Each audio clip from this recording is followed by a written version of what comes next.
One of you is the monster. Monster? They're British, you know.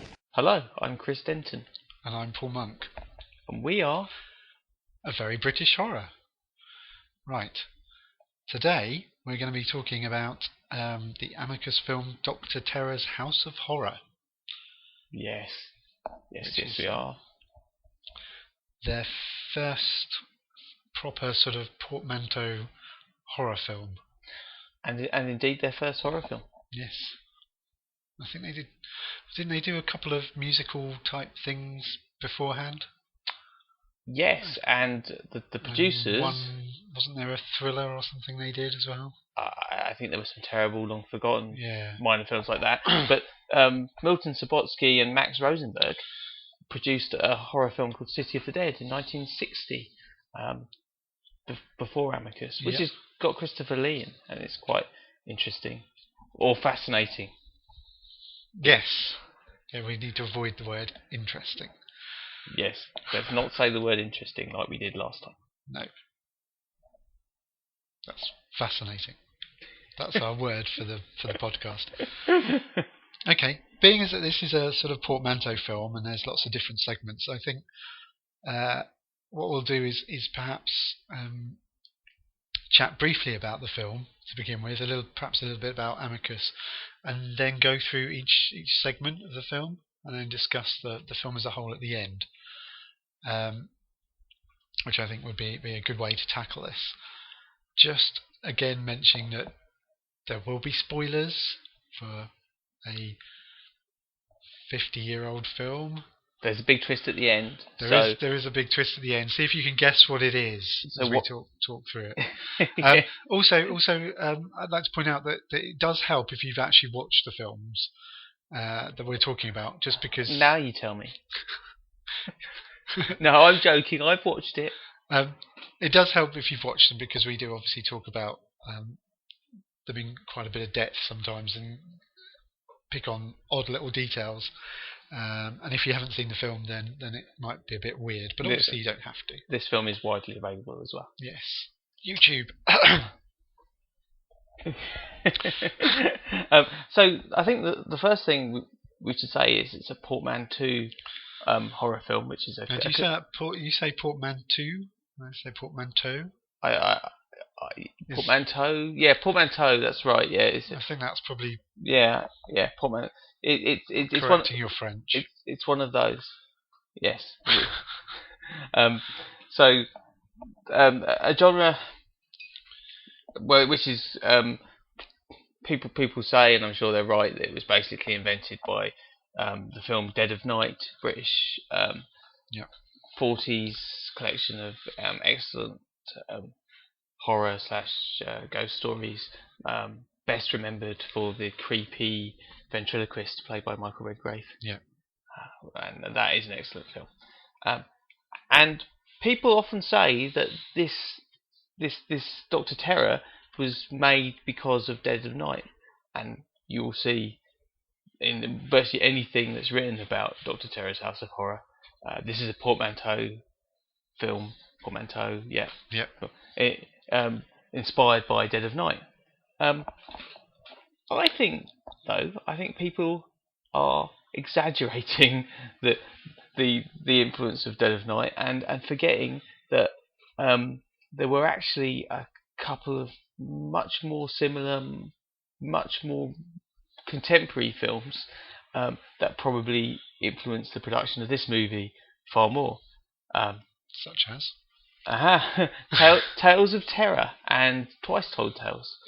Tales of Terror, the Vincent Price film, one of the Edgar Allan Poe movies that Roger Corman made, is a selection of 3 little Poe stories strung together. One of them is a combination of 2. Excellent film. Vincent Price in all 3 segments. Peter Lorre, Basil Rathbone also join in. Really worth watching, and I think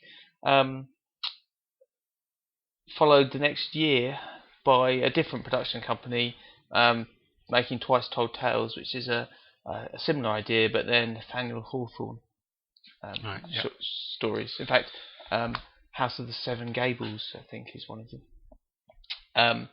So those films were made in 62 and 63, and then Doctor Terror was made in 65.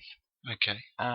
So I think was obviously Dead of Night being British and being great, people think of it when they think of Doctor Terror.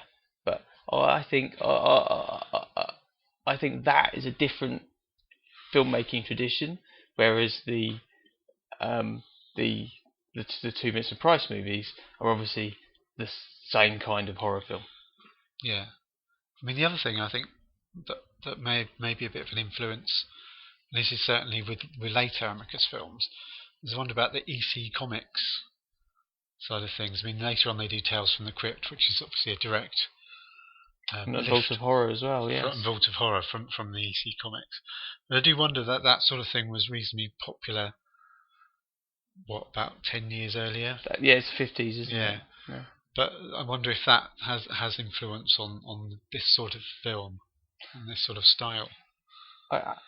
And I think it certainly does, because although it does have elements of gothic horror, which clearly come from the Edgar Allan Poe and the Hammer films, it's also got something else going on, hasn't it? Something a bit more cosmopolitan. Well, I think the thing that it shares that's very similar is the EC Comics comic strips were always sort of contemporary, and what you'll find with all the Amicus films is they're all contemporary films. And none of them are particularly set.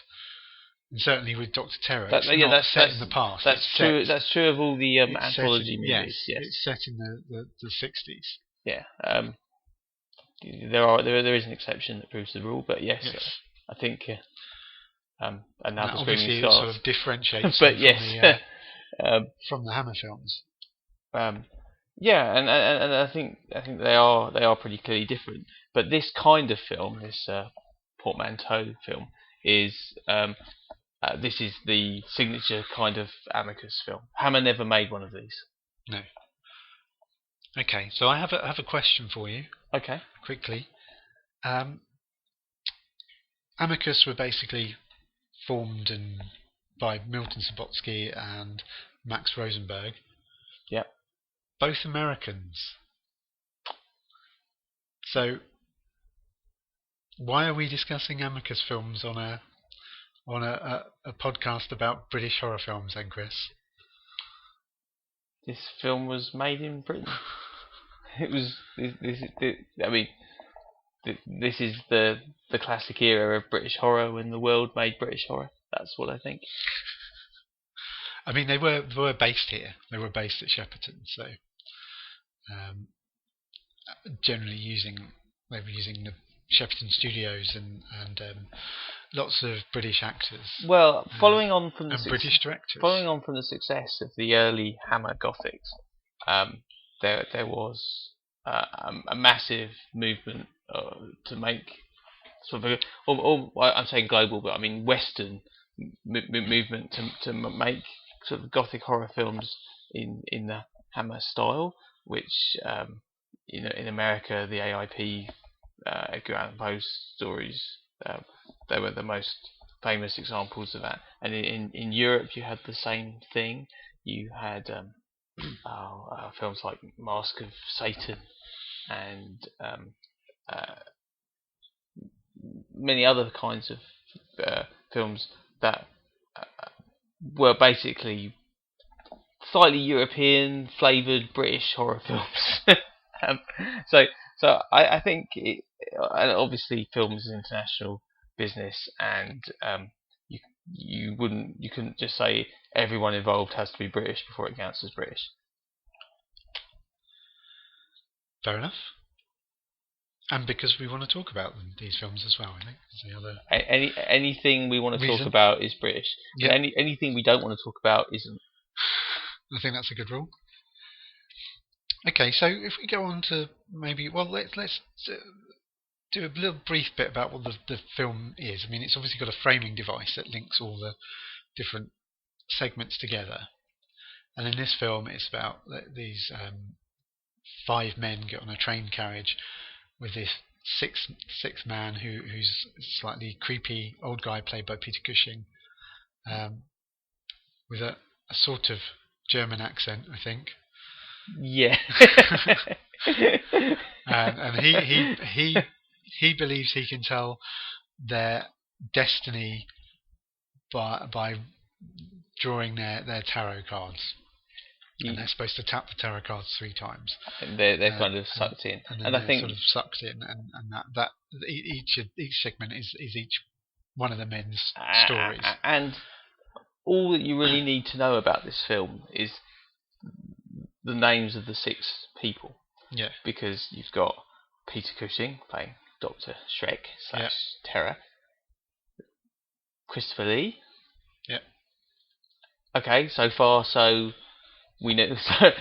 So gothic British horror. Yeah, it's Christopher Lee, Peter Cushing. But then the names get more interesting. You've got Donald Sutherland. Yep. Donald Sutherland. What's he doing in this? Then you've got Roy Castle. Yeah.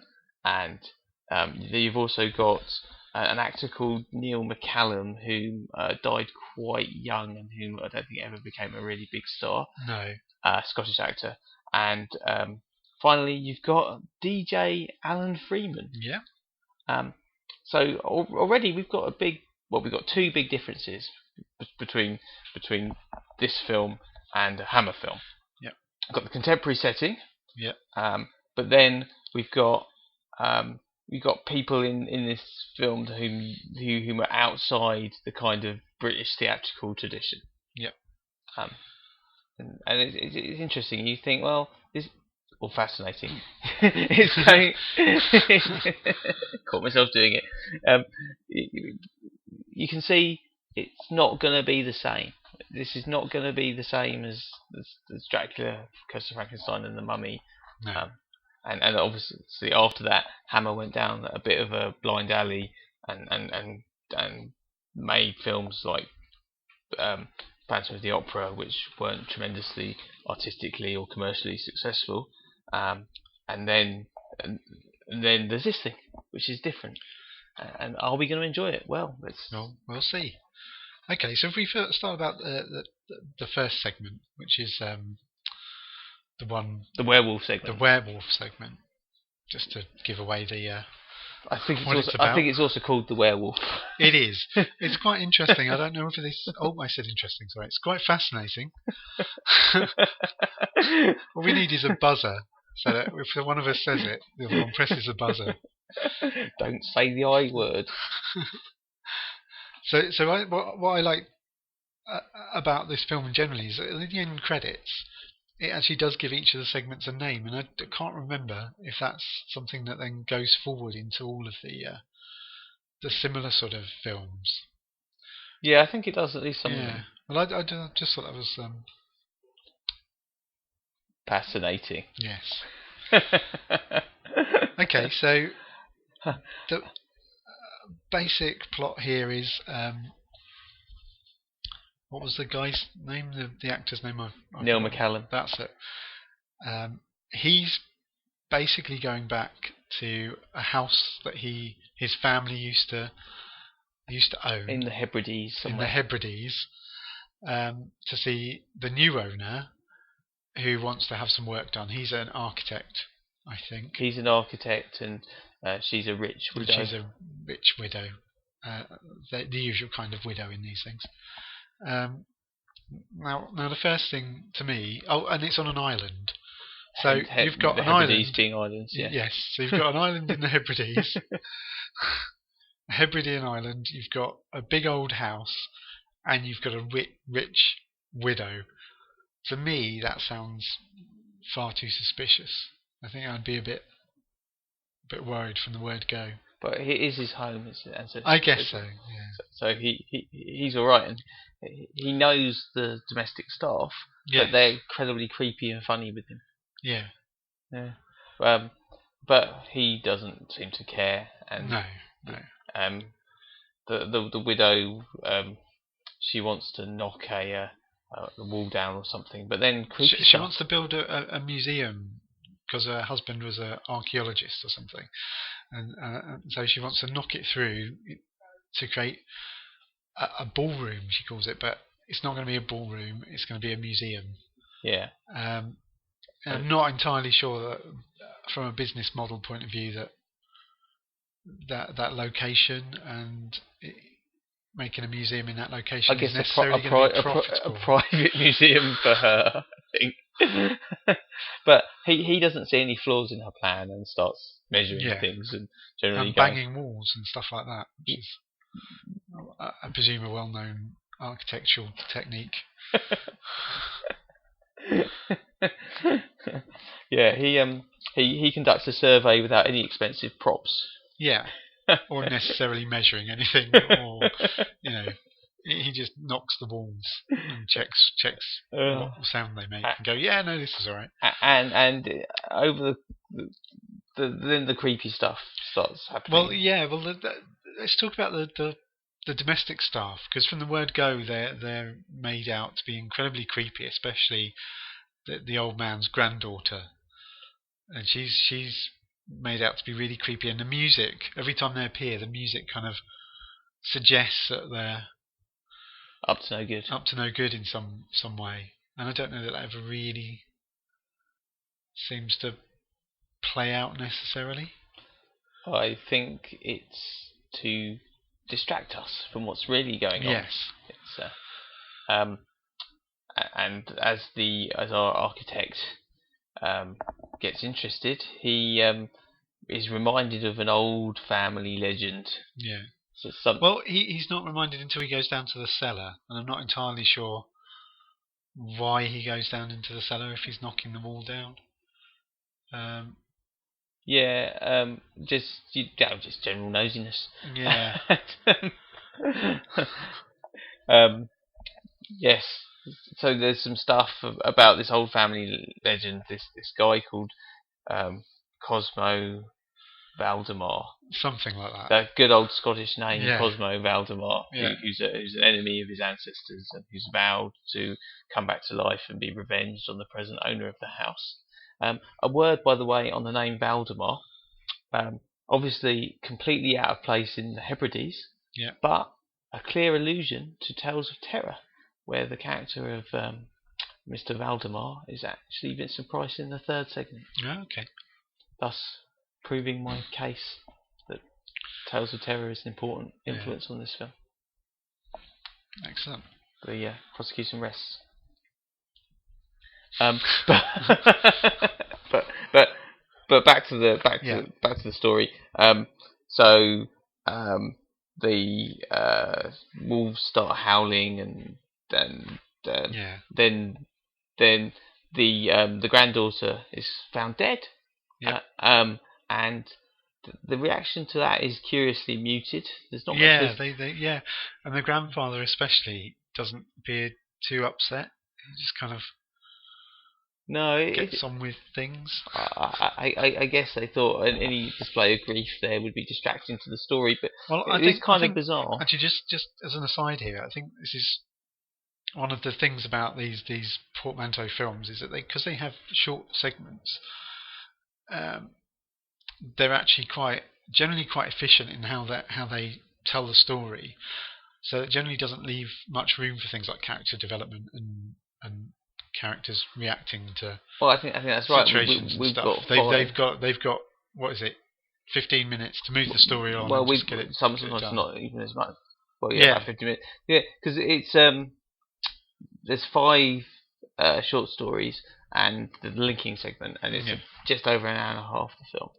So, probably about 15 minutes. Yeah. So I guess they've got to be a bit quite efficient with how the storytelling and get on with it. She's dead now. Leave it. Forget it. Yeah. But it does. I think it does. It does mean that you never quite warm to any of the characters particularly. You never do. Yes. Because you don't ever really get to know them that much. Well, actually, I think there's an exception to that. Which we'll come on to. Okay. And I also think I wonder if it's the same exception I'm thinking of. It almost certainly is. But the linking sequence is very clever because there's a lot of character interaction in the linking sequence. Yeah. Other films in this genre don't have all the characters in it all the time. No. And so there's far less screen time for the main for the main character in each segment than there is here. Yeah. And so I think you probably get to know the main characters a little bit more than you do in the other of the Amicus movies like this. But this being the first segment, you're still somewhat bemused by our poor Scottish architect as he is revealed to have fallen into the trap that the widow is the werewolf who was after him the whole time, and it's curtains, and then back into the train carriage. Dr. Shrek says, "Don't worry, the last card will show you how you get out of this." Yeah. Pulls up the last card. You'll never guess.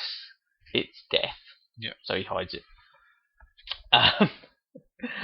So I thought for an introductory story, it was okay. It didn't drag. I didn't think it was really good.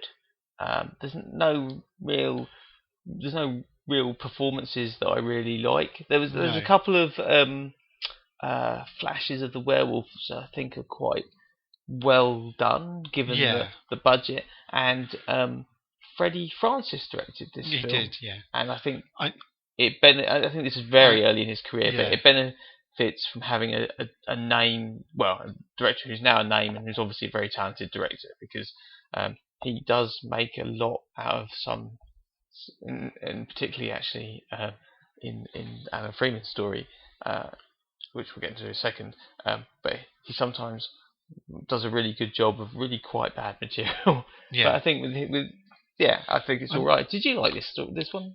I quite enjoyed it. I have to say, I didn't think it was as obvious that the widow was the werewolf. No, I didn't think. No, you're right. I didn't get the. It was quite a good twist, really. Yeah. I mean, it sort of had to be her, but it was a good twist. They were very good the way that, like you said, that they just showed little glimpses rather than anything too full on. Because I think, quite frankly, that would have looked stupid. And I think a lot of werewolf films actually fall down on how the werewolves look. Yeah. So I think they did a good job with that. And I quite enjoyed it. I thought it was quite sort of pacey. It was nice introduction. I thought there was a couple of things though that it was. I mean, the main character he kind of quite readily believes in all the superstitious stuff, but maybe that's because he knows the story of the house and all that that kind of thing. It was quite convenient that he knew how to make silver bullets from that crucifix. Now I'd have thought the simple thing would be to try and sort of stab the creature with a crucifix made of silver rather than melt it down into bullets. But I guess that was just a minor thing that I had. I mean, they could well have a bullet making facilities sort of in the shed or something because of the legend. I don't know. But well, yeah, and also maybe it was something that was passed down from father to son. It's the countryside. The Countryside Alliance will probably make sure everyone knows how to make bullets. Exactly. Yes. It'd be a bit like, well, you can imagine him saying, his father coming up to him and saying, "Right, you're 16 now. It's time to take you out and show you how to make the silver bullets." Yeah. There's a sort of coming of age thing. Well, I did praise the direction for the werewolf scenes. I mean, you never really get any sense that we're really in the Hebrides. It's obviously a studio. This is a shame. I saw a fantastic film. A Michael Powell film called The Edge of the World, where he went and filmed in one of the Orkney Islands, I think it was, and they are fantastic. They look wonderful on the big screen, because it's so rugged and spectacular. But obviously there was no money for. Actually, is there any location filming in this? It's all set based, isn't it? I think you're right. I don't think there is any which is stuff. Bad news for Roy Castle if he thought he was going to be filming his segment in the West Indies. And just another thing as well, very briefly, was I just thought, in the back of my head when I was watching this, I was thinking, werewolves in Scotland. I was just trying to think whether there was anything it almost seemed like that there's a sort of tradition of linking werewolves with Scotland. But then when I tried to think of loads of examples, I could only think of Dog Soldiers and the Doctor Who episode Tooth and Claw. Tooth and Claw with the werewolf in Scotland. I don't think this works as a prequel to Dog Soldiers, I have to say. No. But it sort of does. I think the werewolf legend fits quite nicely with Scotland for some reason. I think that's very true. I think it certainly does.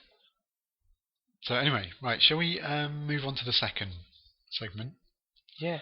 With Alan Fluff Freeman, not off. Well, yeah, I mean, it's interesting because it's fascinating. Because he's not that bad, really. It's quite understated. Well, do you know you what? just did it. Oh yeah, sorry. Well, I actually looked up a bit of his career, and he actually did spend a bit of time being an actor, and was also a producer of TV shows and plays and that kind of thing before he ended up doing sort of DJing. I'm not quite sure how that jump was made, but he did start off in that. He's also I was reminded he's also got a supporting role in one of my favourite films, Absolute Beginners. Yeah, okay. So he's playing a DJ in that, but he's that at least makes a bit more sense, I suppose, given his past. But I think when this was recorded, I don't think he'd started doing Pick of the Pops, which was the thing he took over. That's right. I think David Jacobs. He was already a DJ. I mean, he was cast as a DJ, but this segment, I mean, you might think that his casting would be the problem, but the problem's really what the monster is or the threat is. Okay, so do you want to just go into what the monster is? Him and his wife come back from holiday. There's some vine, some ivy-like vine growing up his house. He goes, "Oh, that wasn't there. Let's chop that down." They try and chop it down. They can't. Yeah. So it almost seems to sort of fight back. So they go to the Ministry of Agriculture. It kills the dog. Yeah. That's not good. It kills a dog. They go to the Ministry of Agriculture. They go, "Why, a plant that could defend itself could take over the world." and who is it? Who's playing that character? Bernard Lee. I think that's his name, isn't it? Yeah. Of James Bond. Yes. Yes. So could we actually say that as he works for a government department, that actually this is a James Bond tie-in? You could certainly try and say that. I don't think any of our listeners would believe you. Maybe this was before they actually had the Q division, and so that they didn't actually have any funky gadgets to fight. No, the so plant. they have to set fire to a newspaper. Yeah. It's they get anyway. The plant kills someone from the Ministry of Agriculture, not Bernard Lee. Obviously, No. it would never dare.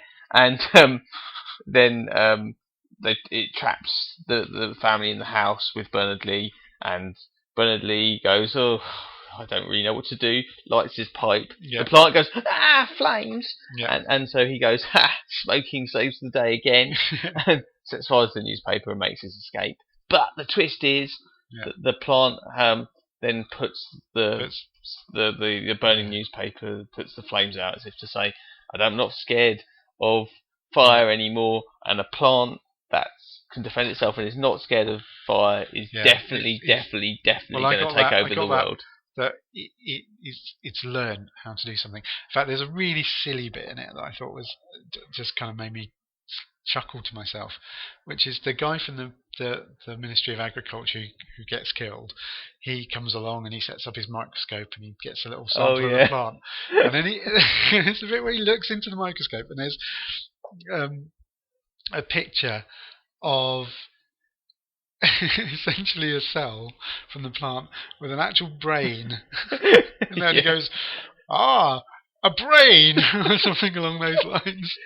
And it's just so ridiculous because yeah, a brain wouldn't form like that in plant life. It would be different, and No. you wouldn't just see that and go, a brain, and that It, explains it all. it is ridiculous. You know, there's quite a similar scene in Horror Express Yeah, where they look into a microscope and they can see like a dinosaur or something. yeah. It's like, It almost you almost want it to have a little label on it saying a brain. um, yeah, no, But yeah, that this kind is of a made me silly. very silly story. This is clearly nothing to do with gothic horror, and No. the roots of this story particularly are clearly in the kind of. roots. I know. Yeah, it was a good one. No, they're clearly in the kind of EC comics Yeah, and kind of just silly. Well, Yeah, the one thing I kind of one of many things that kind of didn't really sit right with me and put me off was the fact that there's no attempt at any explanation for why the plant's there. Like you said at the beginning, they come home, it's just there. I think it's but There's no. it's just sort of Whereas, like in the previous there is a segment, kind of explanation of the evolution of plants, and there's kind of an indication. yeah, but this is the next stage. But whereas in the previous one, they give you the background of the family and the guy's family, and there's this legend of the werewolf and stuff. So you kind of feel like the werewolf's not coming out of nowhere. But with this, it's just like, oh look, there's a plant that's got a brain, and it's taking over, wants to take over the world. And there's nothing, and it doesn't need an awful lot. But I just struggled with the fact that it was just there. It's like there for the sake of it. Yeah, And I don't think that really helped. And in so much as a plant having a motivation, it didn't really seem to have any motivation other than. Okay, well, I'll actually agree with you completely, Killing. but I will say there are a couple of good things about this segment. The first is that it's short. It's quite amusing, but actually the sort of quality direction comes through again. The scene where the plant is creeping up on and then strangles the junior member of the Ministry of Agriculture team. It's actually quite well done. It's quite tense. And I will say that the actual plant movement itself isn't too bad. You're not looking at it, and I didn't look at it at any point and say, oh, that's a really dodgy effect. That's really. No, I think it's actually very well done. The segment is quite well realised. It's just ridiculous. Yeah. That's all I really have to say about that. I think so. Right. Shall we move on to the next segment then? Yes. Now. This I was worried about. I was very worried about this because it starts with Roy Castle playing his trumpet. You know, practically doing the Record Breakers theme, although not actually doing the Record Breakers theme. And then his agent comes along and says, "I've got you a great gig in the West Indies," and you think, uh oh. Then, because you can see this is going down the voodoo path, and you think, is this going to be massively racist? Because it could easily be a really. It could be, but it's not. And actually, Roy Castle does do a slightly insulting. He does, racist accent. He does. That actually sounds a bit more Indian rather than West Indian. Yeah. Yes, he does do that, but then so he doesn't even do a racist accent well or accurately. When they actually get to the what is it? It's called like Paiti or something. When they actually get to the island, there is a black character played by Kenny Lynch who's sympathetic and who kind of rescues it because you see that this isn't going to turn out to be too nasty. No one's blacked up. There's none of that. It's Kenny Lynch as well, obviously most famous to our sort of generation as being on mostly Blankety Blank and Celebrity Swears. Yeah, but here playing a singer. But he was actually very good. And all the black characters are played by black actors, and none of them are caricatures. So in fact, the worst voodoo caricature is probably in Live and Let Die, which is a fantastic film. But there isn't really anything like that here. What I thought was good about this was that the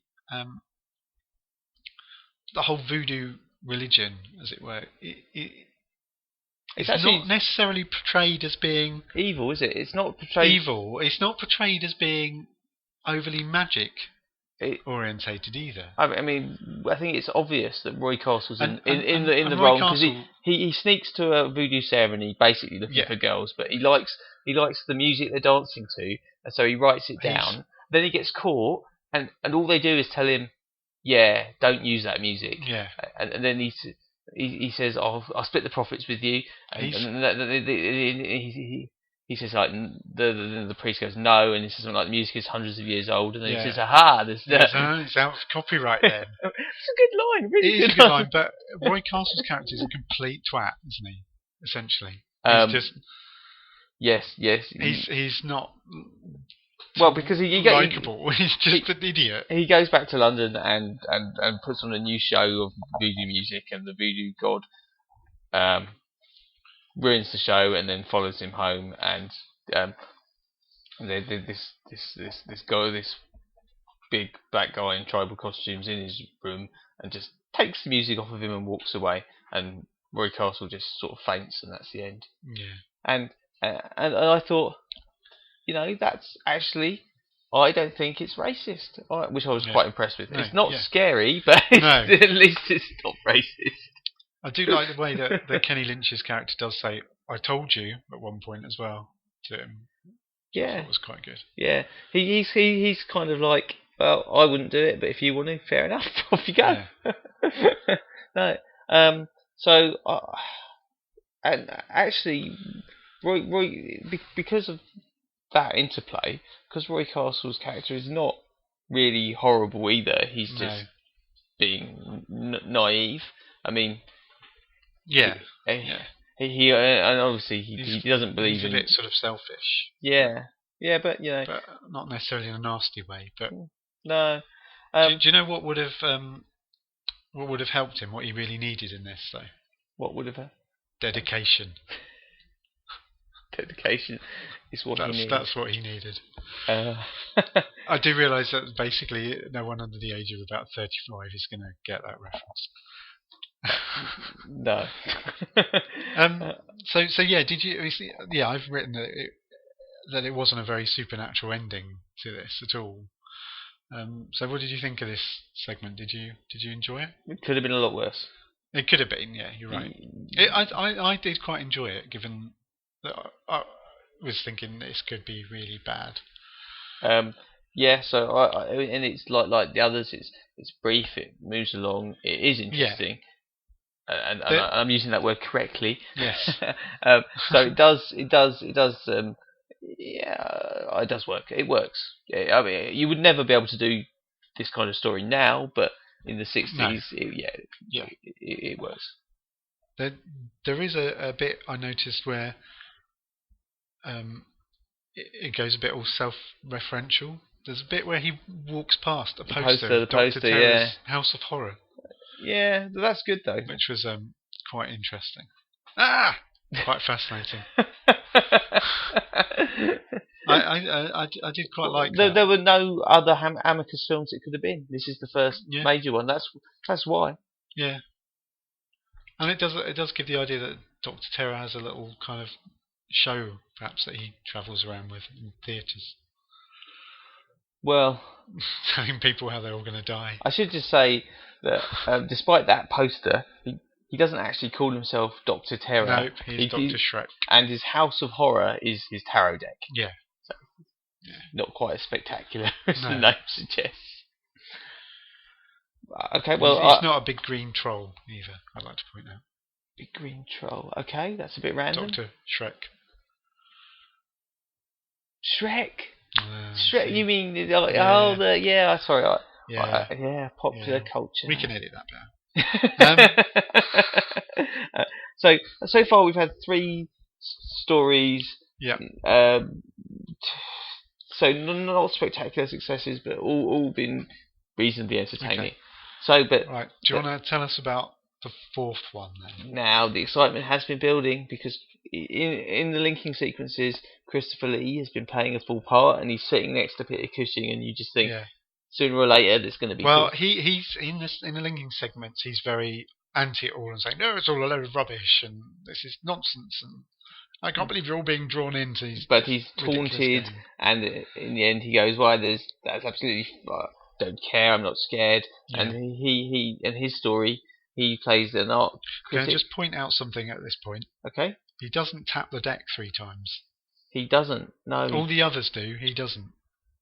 No. I don't think there's any significance in that, but I just thought it was worth mentioning. It is established that you have to tap the deck before your fortune can be told, but this is Christopher Lee. So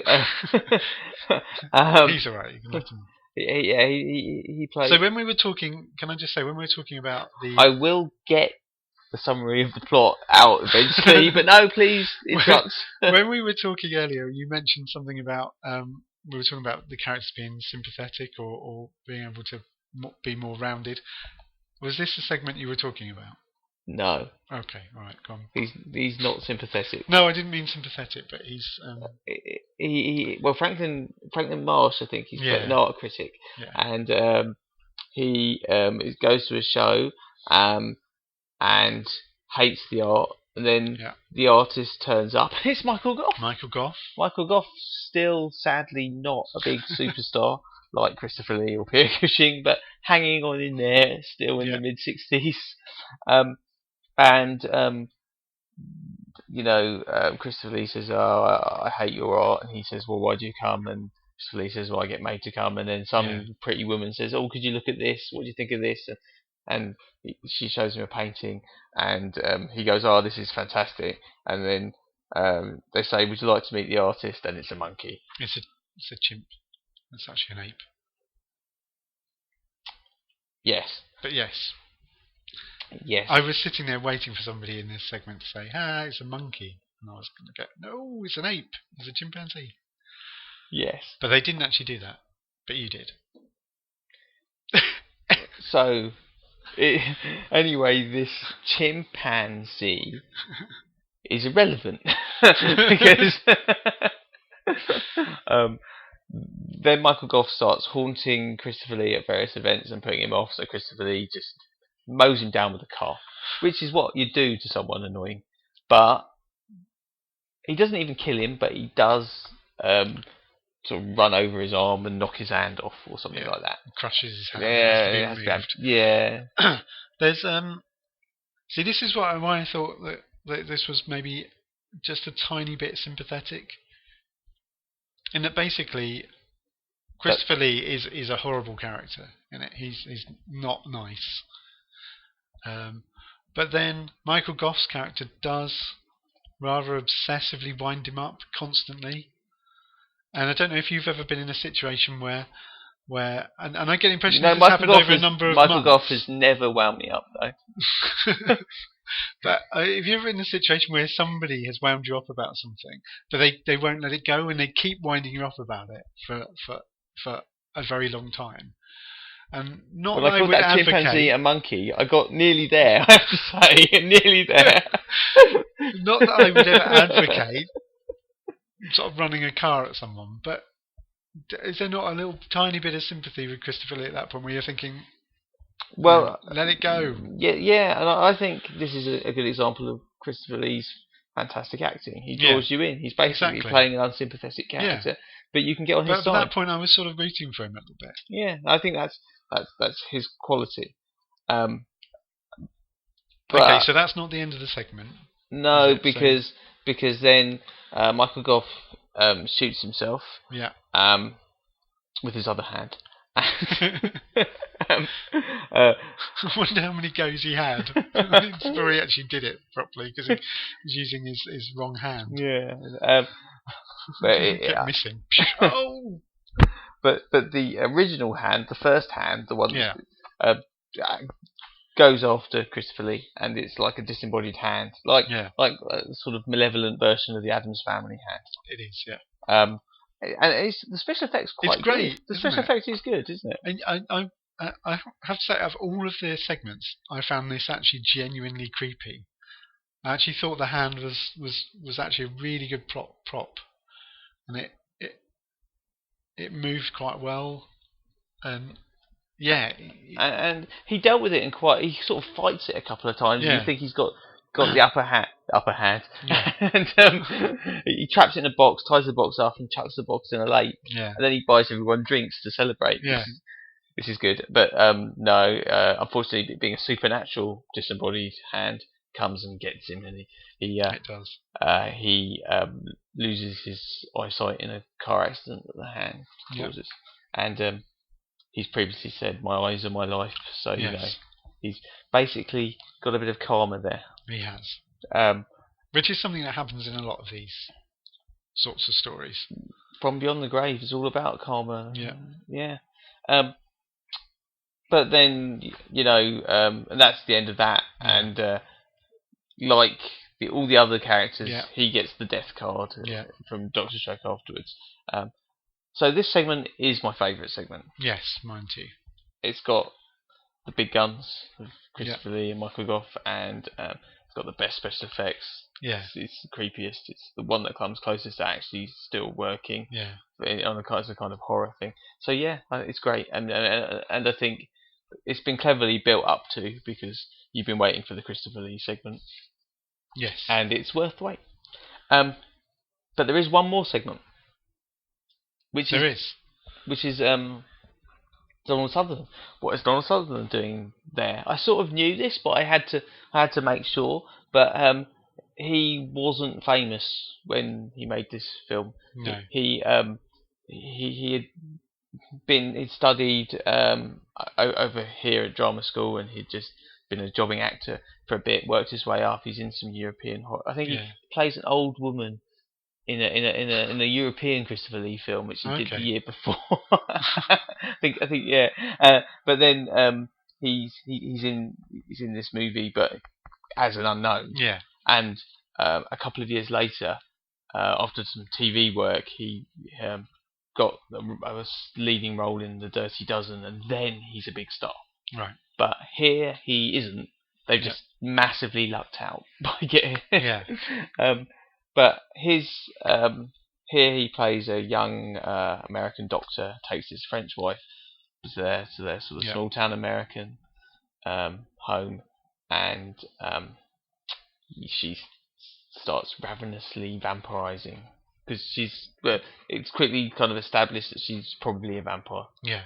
And there's a bit where she basically turns into a bat.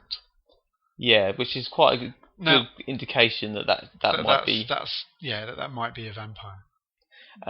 And he turns to the other doctor in the town, who's got like a Van Helsing figure, Dr. Blick. Yeah. And together they fight the vampire menace.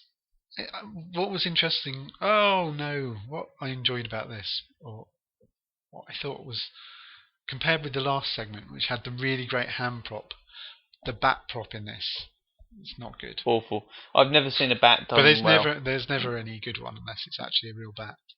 Yeah, and the thing, of course, I don't know why people had this obsession. It's like vampire bats are nothing to do with vampires. They're some South American thing. Bats aren't scary. No. Just leave bats alone. And it seemed in this that she had to turn into a bat to do the vampire stuff. Yeah, which is kind of a strange. It seemed a really weird way of doing vampires. Yes. And the other thing as well is she's, when they go and see get the other doctor in, he's got a patient who's a small kid whose mother is apparently the only English person in this American setting, and he's suffering from anemia, and they notice he has the bite marks in his neck, and possibly kind of this is like Dracula. I mean, the doctors and the anemia. This whole segment is not. It's slightly reinterpreted, truncated version of Dracula. Yeah, there's a couple of things though that a bit unsettle me about this. First of all, this is a boy that a vampire's been drinking the blood of. Which, if you think about who the vampires are, that's kind of creepy. They're picking on a little boy. I mean, presumably because he sleeps with the window open, which they made a really big thing about. Well, in the Dracula film we talked about a couple of episodes ago, Lucy picks on a little girl. So I think vampires go for kids. It's just kind of a little creepy, I think. Yeah, not in the kind of scary sense, but in the not particularly nice sense. But effective horror again, maybe. Yeah, I guess so. The twist is Dr. Blick is really a vampire, and he manipulates Donald Sutherland into staking his wife, who is also a vampire. Yeah. But at the end he goes, "This town isn't big enough for 2 doctors or two vampires." And then he turns into. And that actually made me laugh out loud.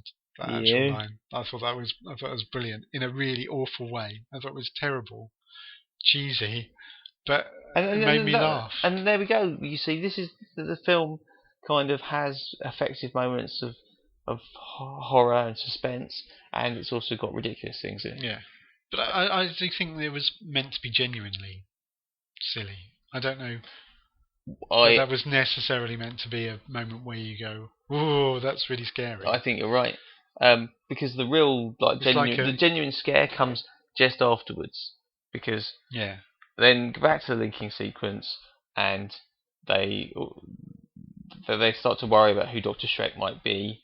And he says, "Haven't you guessed?" and disappears. And then they get off the train at some mysterious station. And then the train vanishes, and there's a newspaper that falls, and the headline is "Train crashes, 5 dead." Obviously them. And then the Dr. Shrek's up the platform, and he turns round, and it's death. Dr. Shrek has been death all the time. Bum, bum, bum. And that, I think, is probably supposed to be the big scare again, not the "I'm a vampire." Except when he turns around, he does have quite a sort of cheerfully grinning skull, which looks quite jolly.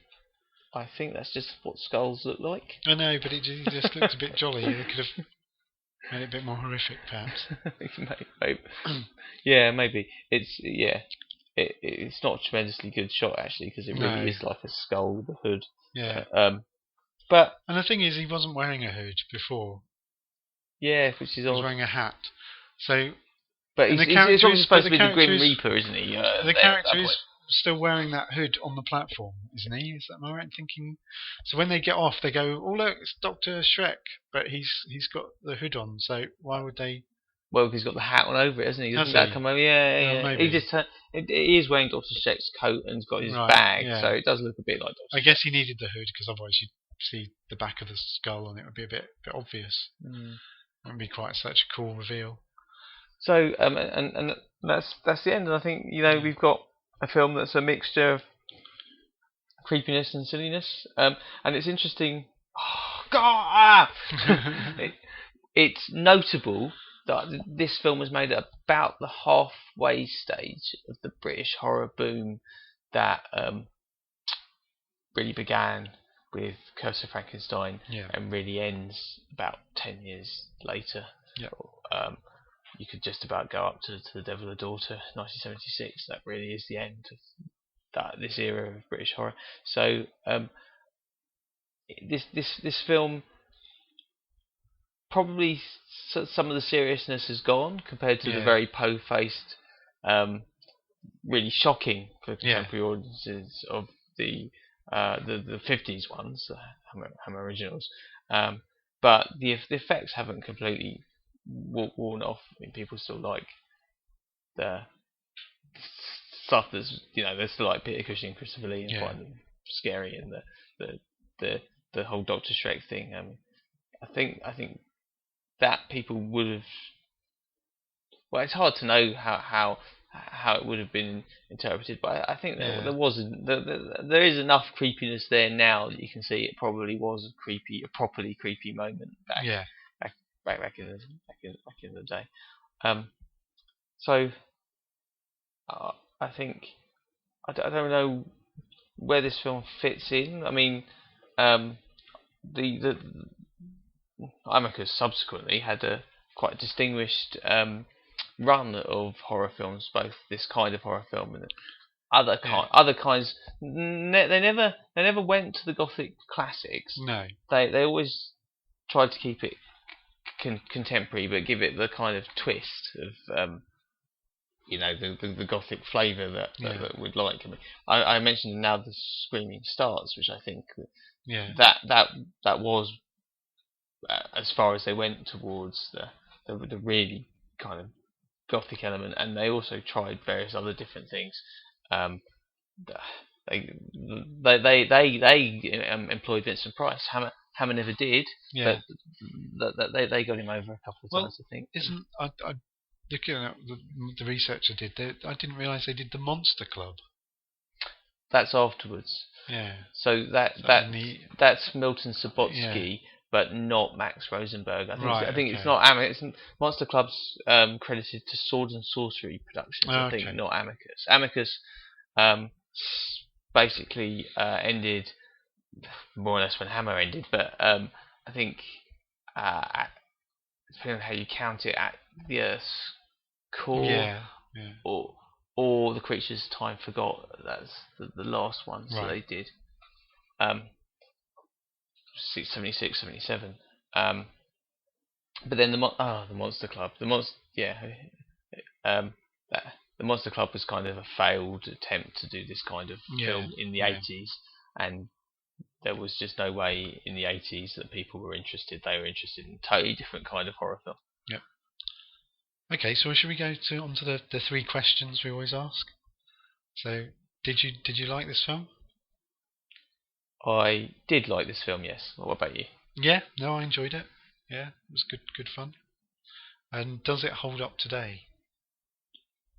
No, but it's still very, very watchable. But you can't. It's not a horror film. I mean, you can't be. There's nothing scary. Oh well, I know that's a different question. Yeah. Well, let's answer both then. Because the third question is it scary? No, it's not. No. Does it hold up? Then that's kind of maybe if you're not. Certain things hold up, but there's too much ridiculousness in it. Yeah. And it's not like, I mean, obviously there's lots of ridiculous things in like Little Shop of Horrors. Yeah. But then that's intentional, whereas Doctor Terror, I think it's not. I mean, some of it is meant to be funny, but I don't think it was. I think it was meant to be a horror film with funny bits, not a funny film with horror trappings. So I thought the writing wasn't bad, but wasn't really good. And Amicus, a lot of their films were written by Milton Subotsky, who was their producer. Now Hammer did the same thing. John Elder, who was Anthony Nelson Key's producer, wrote a lot of Hammer films, and I just wonder whether both companies underrated the role of the screenwriter, because those early Hammer films were Jimmy Sangster, Penn, and you can, looking back, you can see his ones because they're a lot better than the John Elder ones. And I know that a couple of these Amicus portmanteau films were written by Robert Bloch of Psycho fame, and they're a bit more effective. They hold up a bit better than the Milton Subotsky stuff. So, I think the lesson here is if you really want to do something that really stands the test of time, get a proper writer in. Yeah, I think so. And I think as well, because of they're all set in contemporary settings, so they're all sort of 1960s settings. They date a lot more than, say, the more gothic horrors. Yeah, I mean that's so like the earlier ones, the earlier Hammer films from the 50s and the early 60s, almost they're not as dated as this because of that more classic setting. Well, they're set in some sort of sort of possibly Victorian, Middle European Neverland, aren't they? And that doesn't. In fact, you still get films that are set basically there today. Hansel and Gretel from. I don't know if you saw that, but that's similar kind of thing. And Brothers Grimm, and there's lots of people still use that sort of pretend sort of Central European fantasy land that Hammer kind of created. Whereas if you set something, you make something contemporary, it will definitely date, and then you're just hoping that people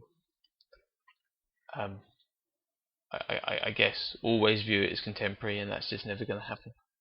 Yeah, because I just think it's impossible to make a period piece set in the present day, because you haven't got the perspective. You don't know what's culturally significant and what's not. Yeah. Okay, so on that note, I think we'll wrap it up. Well, let's decide what we're gonna talk about next time. I know we have decided, but let's tell the world. Okay, so we're going to discuss the Boris Karloff film The Ghoul, which I'm really looking forward to. 1933. I think it's 1933. Yeah, I'm really looking forward to this because I do love Boris Karloff. Yes. Okay, so you can find us in the usual places on the web, on our website at verybritishhorror.blogspot.co.uk, or on Twitter at verybrit.horror, or on Facebook. Just search for A Very British Horror. And come and have a chat, because we really, really like that. Yeah. And if you like what we do, tell all your friends and get them to listen to us as well. Yeah, and like Facebook. And it helps if your friends are interested in British horror. No, even if they're not interested, just force them to listen to it. Yes, get them to like it anyway. Yes, absolutely. And until next time, I've been Chris Denton. And I'm still Paul Monk. Goodbye. Bye.